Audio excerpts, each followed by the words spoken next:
Sini saya akan mempresentasikan materi mengenai lipid sebelumnya. Perkenalkan, nama saya Nidya Sila dengan NIM 24125222421.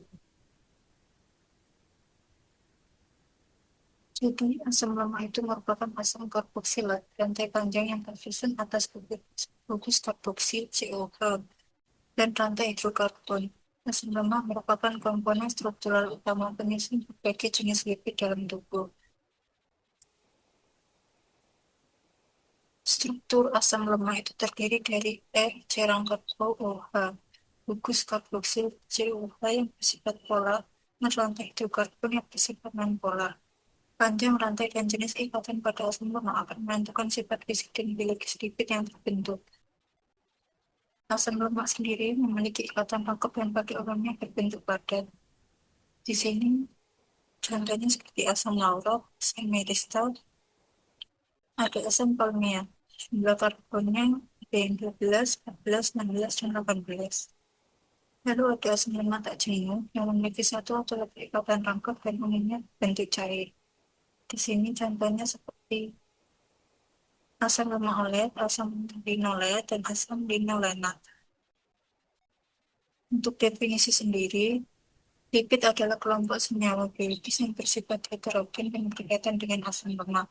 Lipid tidak larut dalam air, tetapi larut dalam pelarut organik, sehingga memiliki fungsi khusus dalam tubuh, terutama sebagai sumber energi dan penyusun struktur sel. Di sini ada reaksi pembentukan lipid, yaitu ada gliserol yang bereaksi dengan asam lemak. Nah, pembentukan lipid sendiri ini terjadi melalui reaksi esterifikasi. Tiga molekul asam lemak bereaksi dengan satu molekul gliserol. Setiap gugus OH dari gliserol akan reaksi dengan gugus COH dari asam lemak. Membentuk ikatan ester karena ada tiga gugus OH pada gliserol, maka terbentuklah tiga ikatan ester sehingga menghasilkan satu molekul trigliserid dengan tiga molekul air.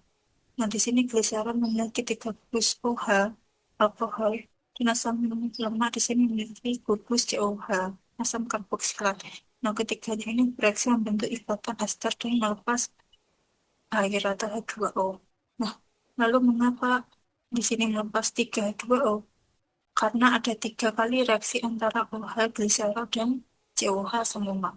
Setiap reaksinya di sini tuh melepas satu H dari OH dan OH dari COH, mungkin membentuk H2O. Kemudian ada karakteristik lipid.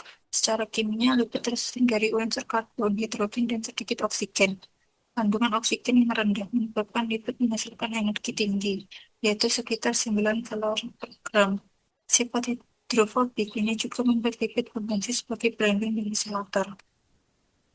Untuk fungsinya sendiri, lipid itu berperan sebagai sumber dan cadangan energi, pelindung organ vital, serta penyekat panas tubuh. Selain itu, lipid berfungsi membantu penyerapan vitamin larut lemak A, D, E, dan K, dan menjadi komponen penting membran sel. Untuk klasifikasi lipid di sini ada yang pertama lipid sederhana. Lipid sederhana yang pertama ini ada trigliserida, lemak dan minyak. Trigliserida adalah jenis lipid sederhana yang paling umum dan merupakan bentuk utama penyimpanan energi dalam tubuh manusia dan hewan. Senyawa ini terbentuk dari satu molekul gliserol yang berikatan dengan tiga molekul asam lemak melalui ikatan ester.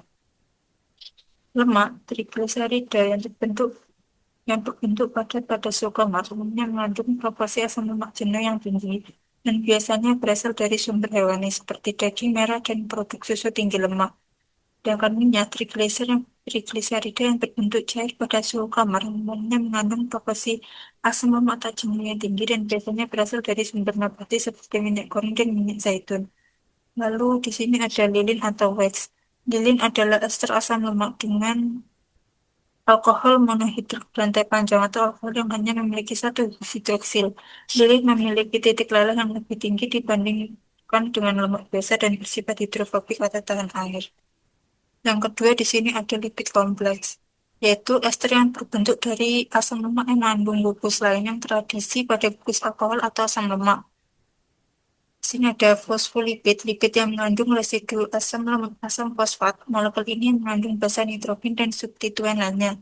Misalnya gliserofosfolipid yang memiliki gugus alkohol berupa gliserol dan sphingofosfolipid memiliki gugus alkohol berupa sphingosine.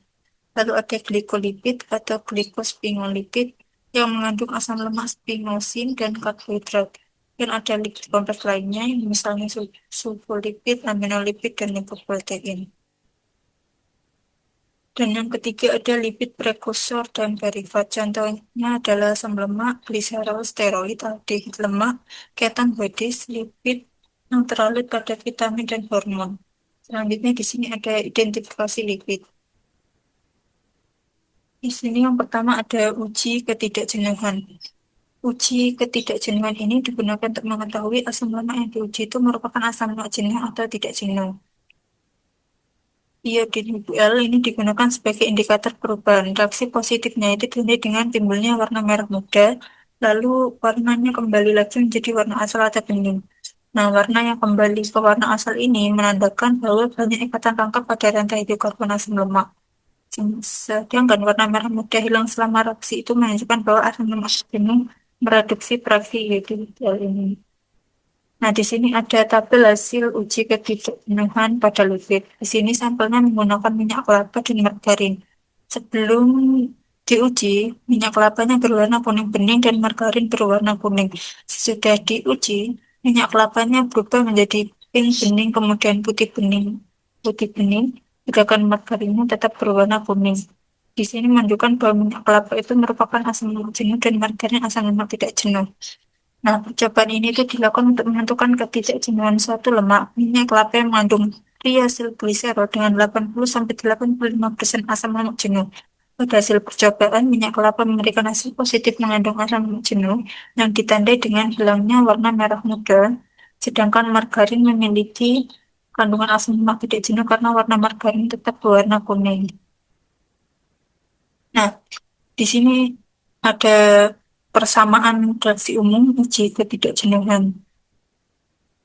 Ini merupakan gambar reaksi percobaan uji ketidakjenuhan lemak. Nah, asam lemak tidak jenuh itu mempunyai ikatan rangkap C ketika ditambahkan iodin. Nah, iodin ini akan menempel pada kedua atom karbon yang berikatan rangkap. Nah, ikatan rangkap ini kemudian berubah menjadi ikatan tunggal. Dan dua atom iodin ini akan melekat pada posisi tersebut. Akibatnya warna iodin ini akan hilang. Dan jika lemak jenuh itu tidak ada ikatan rangkap sehingga iodin ini tidak bereaksi dan warnanya tuh tetap.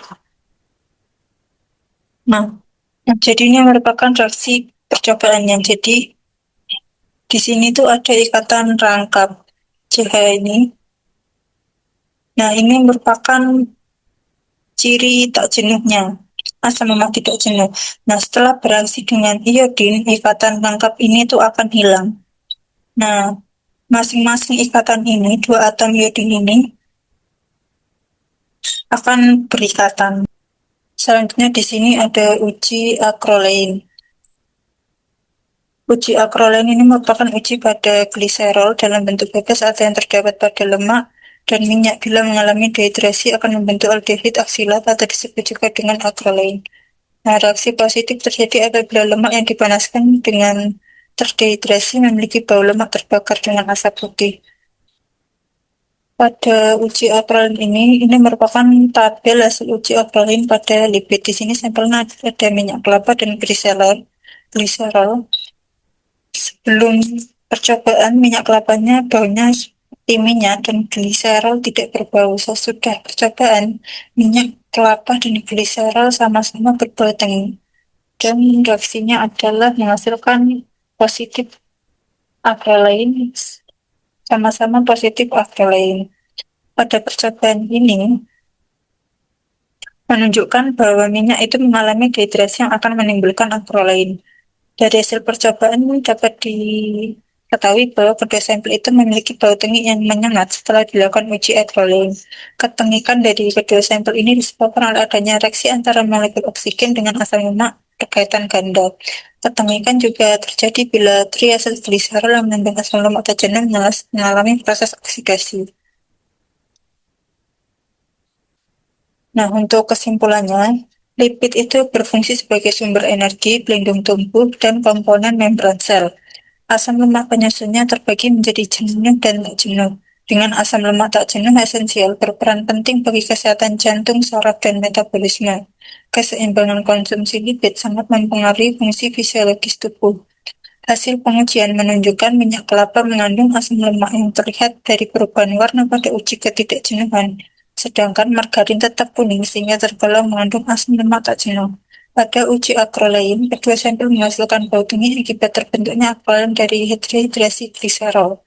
Hal ini menegaskan bahwa minyak kelapa lebih kaya asam lemak jenuh, sementara bau tengik pada keduanya menandakan terjadinya oksidasi dan dehidrasi asam lemak. Ini untuk daftar pustakalnya. Sekian materi presentasi dari saya.